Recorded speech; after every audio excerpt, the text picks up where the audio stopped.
Em 12 de abril de 1981 aconteceu uma tragédia onde toda a família foi destruída. Sheila tinha passado a noite na casa da família Seabolt, a convite de seu amigo, então retornou à sua casa às 7 da manhã e ao entrar na sala viu 3 corpos em um estado inimaginável, amordaçados com fios elétricos e fita adesiva cirúrgica.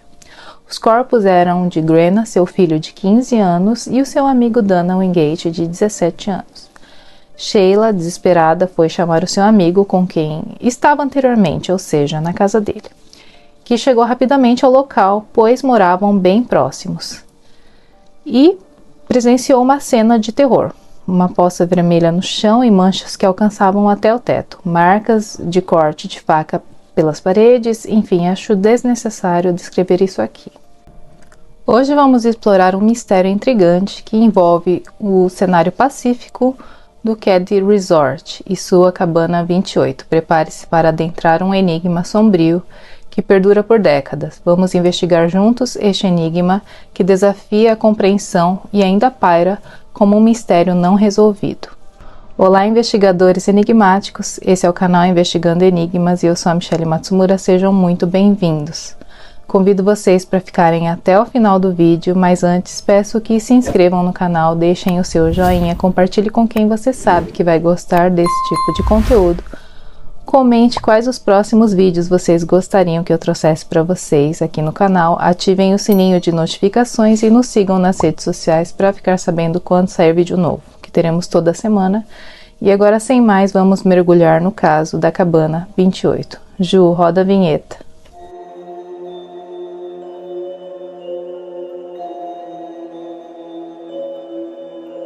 Estamos no estado de Connecticut no ano de 1979.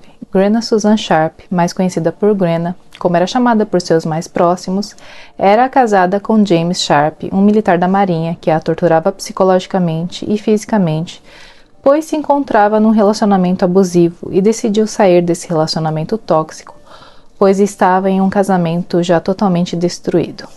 E com a ajuda do seu irmão Don, que morava praticamente do outro lado do país, mais precisamente no estado da Califórnia, na cidade de Quincy, ajudou a sua irmã Grenna a ir para a Califórnia. Grenna aceitou a atravessar o país inteiro para ter uma vida mais digna, junto com seus 5 filhos que ela amava muito. Com muita coragem levou consigo seus 5 filhos e os seus filhos eram o Johnny de 15 anos, a filha Sheila com 14 anos, Tina que tinha 12 anos, Rick com 10 anos e Greg com 5 anos. Ficaram um tempo em Quincy num trailer junto com seu irmão, mas decidiu ir para o condado de Caddy, onde ela alugou uma cabana maior no Caddy Resort. O Caddy Resort era um local muito procurado pelos turistas, mas quando a ferrovia foi desativada e o fluxo de turistas diminuiu, o proprietário do resort decidiu alugar as cabanas para famílias de baixa renda. Grenna era uma pessoa reservada, tinha uma pensão do ex-marido e o salário de um emprego de meio período apenas, para sustentar a sua família. Realmente pode-se dizer que era uma vida difícil em se tratando de termos financeiros.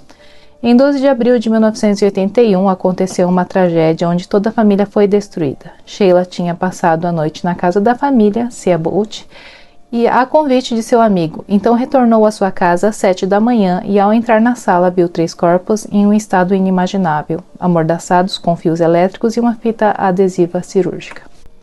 Então, esse amigo de Sheila saiu em busca de sobreviventes pela casa e, estranhamente, 3 crianças dormiam no quarto, sãos e salvos. Eram os irmãos Rick e Greg Sharp e o amigo Justin Smart, guarde esse nome, Justin Smart. As 3 crianças foram retiradas do quarto pela janela para que não vissem a cena. Chamaram então a polícia, que fizeram a perícia, e os peritos disseram que o local já tinha sido alterado. Talvez porque o amigo da Sheila, ao entrar na cabana, acabou alterando os vestígios no local do ocorrido, e isso atrapalhou as investigações. As armas encontradas no local foram uma faca de cozinha, que estava com a lâmina toda torta devido à força aplicada, uma faca de churrasco, um martelo e também pedaços de plásticos que pertenciam à coronha de um rifle que não foi encontrado no local. Depois se notou que Tina Sharp estava desaparecida. O FBI usou cães farejadores, vários homens e até um helicóptero, mas não a encontraram. Justin Smart, um mês após o acontecido, prestou depoimento e disse aos investigadores que na noite do ocorrido ele tentou estancar a garganta de Grenna, que tinha sido cortada, e ao perceber que não obteria nenhum resultado, cobriu o corpo de Grenna com um lençol e disse que viu 2 homens que usavam óculos escuros, um tinha os cabelos loiros e longos e o outro tinha cabelos curtos e negros. Então a polícia fez o retrato falado da dupla, mas como já tinha se passado um mês do dia do ocorrido, poderia ser que a mídia acabou influenciando Justin Smart a dar esse depoimento, onde ele descreve as características físicas dos suspeitos. Resolveram então usar a técnica de hipnose em Justin, porém nada mais pôde ser descoberto, nem acrescentado, e Justin sempre acabava mudando as suas versões.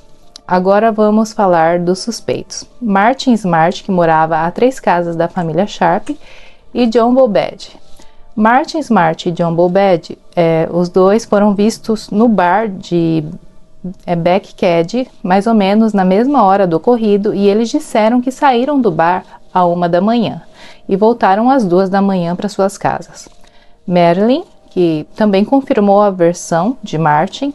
Algo estranho aqui é que algumas testemunhas, ao virem Martin e John Bobed no bar, notaram que os dois usavam roupas sociais e óculos escuros à noite, ou seja, deu-se a entender que eles fizeram isso para chamar a atenção das pessoas e assim usar isso como um álibi.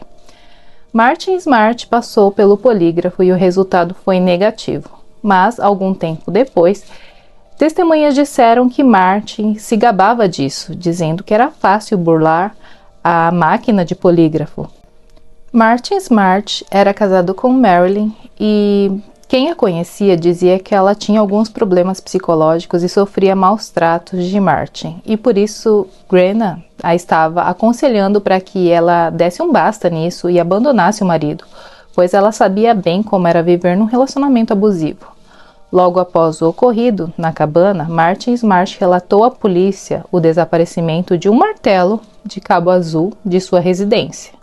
Guardem essa informação. Algo também suspeito aqui foi que o fato de que John Bobed não foi chamado para passar pelo polígrafo. As investigações não avançaram mais e o xerife na época era o Doug Thomas, que coincidentemente era amigo de Martin Smart. E outra bandeira vermelha aqui foi que Doug Thomas abandonou sua carreira na polícia, dizendo que devido ao fato desse caso ser muito difícil, isso não estava ao seu alcance para que ele pudesse solucionar. No aniversário de 3º ano de toda essa tragédia ocorrida na cidade de Butte, que fica no condado de Plumas, a 160 quilômetros de Cad, um catador de garrafas e tampinhas encontrou ossadas, um crânio e parte de uma mandíbula. Tudo foi registrado, entretanto a polícia não deu importância alguma a esse achado, pois presumiram que se tratava de uma ossada de nativos que viviam na região antigamente. Mas numa ligação anônima, uma pessoa afirmou que essa ossada pertencia a Tina Sharp. Essa ligação anônima foi gravada, porém não tentaram nem sequer descobrir quem era o autor da ligação. Já em 2013, o atual xerife do condado de Cad, juntamente com o investigador Mike Gamber, resolveram reabrir o caso da família Sharp. O investigador Mike Gamber encontrou a caixa de provas que estava abandonada no fundo de um arquivo e descobriu uma carta de Martin Smart à sua esposa na época, que era a Marilyn Smart, onde estava escrito assim, abre aspas, eu paguei o preço do seu amor e comprei com a vida de 4 pessoas e agora vai me abandonar? O que você quer mais? Fecha aspas.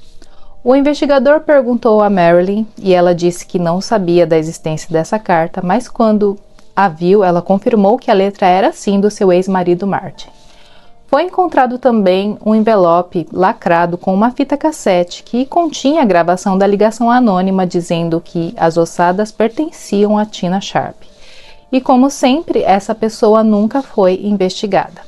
E nessa época, uma pessoa com um detector de metal encontrou em um lago da região um martelo com as mesmas características que Martin Smart tinha relatado à polícia, e coincidentemente era aquele mesmo martelo que supostamente tinha desaparecido de sua casa.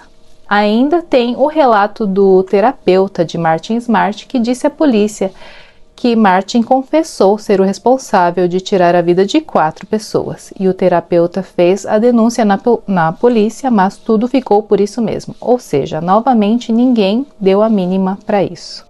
Várias versões existem, mas na minha opinião, devido ao fato de que alguns mencionaram um convite que Martin Smart, Marilyn Smart e John Bobet fizeram a Grenna naquela noite para irem ao bar Backcad, acredito que o objetivo deles era que no percurso tirariam a vida somente de Grenna, mas pelo fato de que naquela noite ela estaria esperando Johnny, o seu filho mais velho, e o amigo Dana Wingate voltar da cidade de Quincy, ela acabou recusando o convite e algumas horas depois aconteceu toda essa tragédia.